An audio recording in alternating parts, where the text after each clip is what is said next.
Hola, bienvenidos a esta pieza de oratoria que presentan Karen Ixel Sendejas Arias y López Hernández Daniela, una servidora, ambas estudiantes de la licenciatura en Derecho ofrecida por la Universidad Autónoma del Estado de Morelos. Muy bien, comencemos. ¿Sobre qué va a tratar este tema? Sí, sobre los deberes del abogado. Vamos a diferenciar primero que nada entre tres conceptos muy importantes. Primero, lo que es el deber, lo que es la obligación y lo que es el derecho. Vamos a ver que estos tres se diferencian, ¿ok? Primero, deber y obligación. Podríamos pensar que es lo mismo, pero no es lo mismo. Un deber es algo que se nos pone a reserva de poder cumplirlo, como una recomendación. Es un deber de hacer, pero no es como tal una obligación, donde la obligación, como la misma palabra lo dice, estamos los abogados o están los abogados obligados a llevarla a cabo. En cambio, el derecho es algo que otorga el Estado para el quehacer del abogado. Se podría decir que es una ventaja o algo que nos va a servir o a respaldar de cierta manera. Ok, vamos a ver un primer deber del abogado que va a ser la independencia. El abogado debe de estar exento de presiones de intereses propios o intereses externos. Es decir, el abogado siempre debe de servir al cliente, pero antes que servir al cliente debe de servir a la norma. ¿Ok? No debe de poner por encima intereses propios o intereses de alguien más.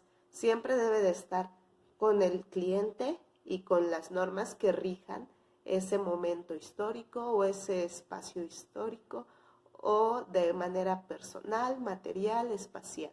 ¿Ok? Debe de tener la confianza, o esto le va a ayudar para tener la confianza de terceros y de los mismos tribunales. Al ser una persona independiente, un órgano independiente va a permitir que los tribunales, cuando se lleven a cabo juicios, tengan plena confianza en él, en su quehacer, en que no está sirviendo a intereses de alguien más, sino de los mismos. En la misma línea de la independencia no debe de depender el abogado de poderes públicos, ni de jueces, ni de magistrados, puesto que solo se deberá al ejercicio oportuno de su quehacer como abogado. Por otra parte, esto le va a ayudar a encontrar o favorecerse con la imparcialidad del juez, pues nadie dependerá de él. Esto va a ser algo que el juez va a conocer o algo que el juez conoce, que él es independiente y que no debe demostrarse parcial, sino que debe de ser imparcial. No debe buscar complacer ni al cliente, ni al juez, ni a terceros. Solo valerse de las normas establecidas es un punto que ya habíamos tocado. Las normas deben de ir en primer lugar. Si existe un ataque contra esta independencia, podrá acudir al colegio de abogados al que pertenezca la demanda y solicitar ayuda. Un segundo deber del abogado es la libertad de defensa. Para garantía de sus clientes, debe defender los intereses de ellos. Esto va a ser con base a normas, sí, pero siempre tiene que buscar defender los intereses de sus clientes. Cualquier atentado contra su libertad de defensa resulta o traería la consecuencia de una difícil o de un difícil alcance de la justicia. Debe de ser libre política, económica e intelectualmente en su ejercicio. Es decir, es una libertad total en la defensa para que pueda consultar normas, ponerlas en prácticas y aplicarlas en el hecho jurídico que mejor le convenga. Otra parte importante que podríamos considerar como una obligación es obligación, es deber, es derecho, ¿ok? Es la dignidad y el honor profesional. Es su deber siempre tener honor. ¿Cómo va a tener este honor? Combatiendo por todos los medios lícitos la conducta reprochable de jueces y el Estado. Es decir, debe de mantener su dignidad, su honradez, primero, no participando de hechos ilícitos y segundo, combatiéndolos.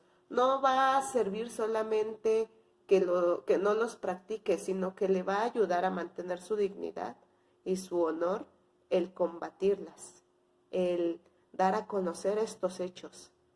Si bien no solamente no participar, no debe de mantener una actitud pasiva, sino que debe demandarlo siempre que sea posible. Un cuarto deber del abogado es la honradez. Siempre debe actuar de buena fe. No debe de aconsejar actos fraudulentos.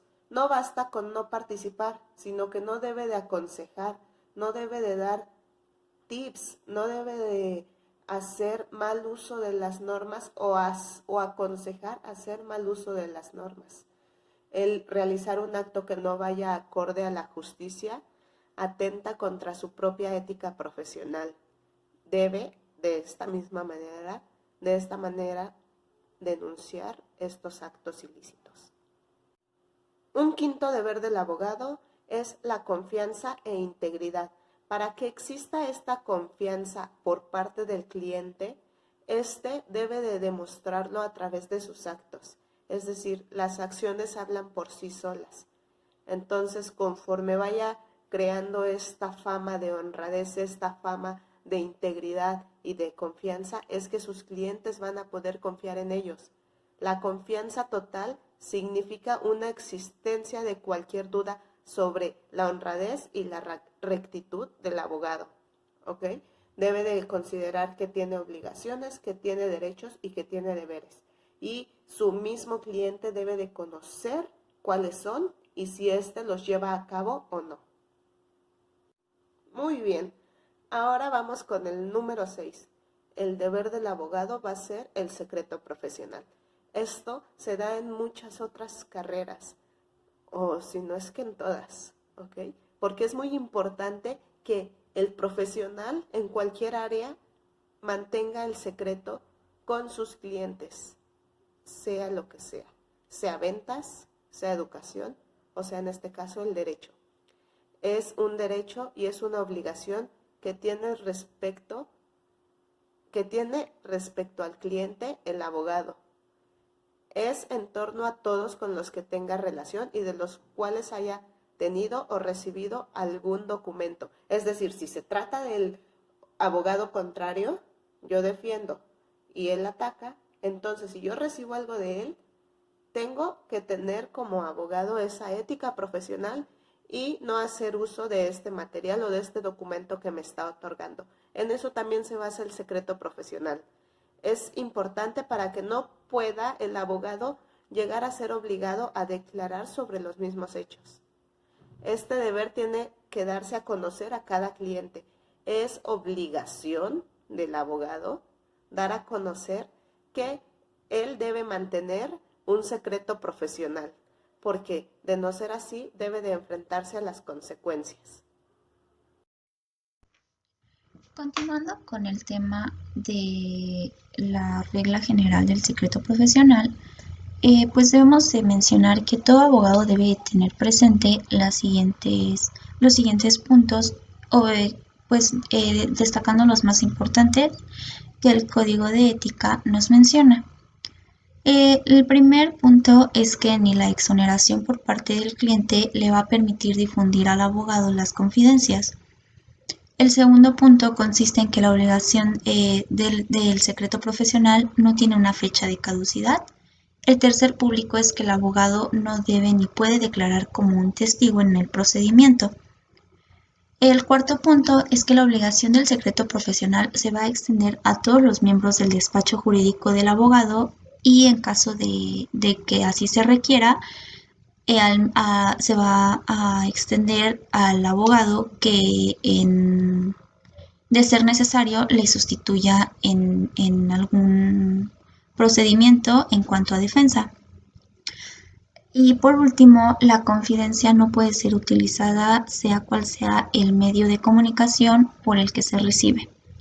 También cabe destacar que dentro de esta regla general del secreto profesional hay excepciones. Es decir, que en caso de querer ser revelada, tiene que existir una autorización expresa y por escrita por parte del abogado emisor. O en caso de que pues el secreto concurra en una causa grave.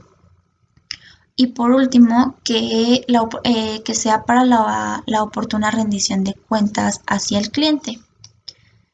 En el siguiente punto vamos a hablar sobre las incompatibilidades pues, y prohibiciones y otras restricciones que tiene el abogado. El ejercicio de la abogacía es incompatible con cualquier pues, actividad que pueda poner como en riesgo la libertad, la independencia y la dignidad que le son inherentes. El ejercicio de la abogacía queda absolutamente incompatible con el desempeño en cualquier concepto, ya sea de cargo, funciones o empleos públicos, en el cual en cualquier órgano o función del poder público, cuya pues la propia normativa reguladora pues así lo especifique. El ejercicio de las profesiones jurídicas, cuya normatividad en particular así lo dice, y en el mantenimiento de vínculos profesionales con cargos o profesiones incompatibles con la abogacía, es decir, que impidan un correcto ejercicio de la misma.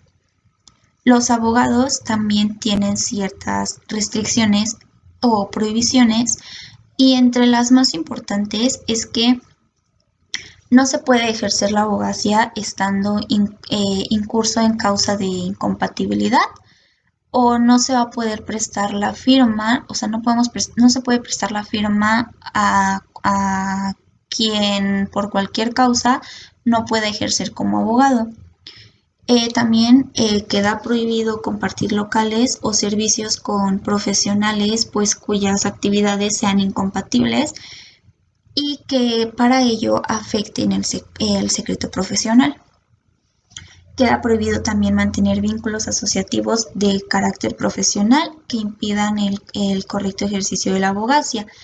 También queda prohibido que el abogado pues remunere ya sea directa o indirectamente a alguien para que lo recomiende y pueda ejercer. En el siguiente punto hablaremos de la publicidad. Es decir, el abogado debe de crear una reputación en lo profesional y esto debe de ser, pues, es base la honradez y debe de evitar cualquier solicitación, ya sea directa o indirecta, con su clientela.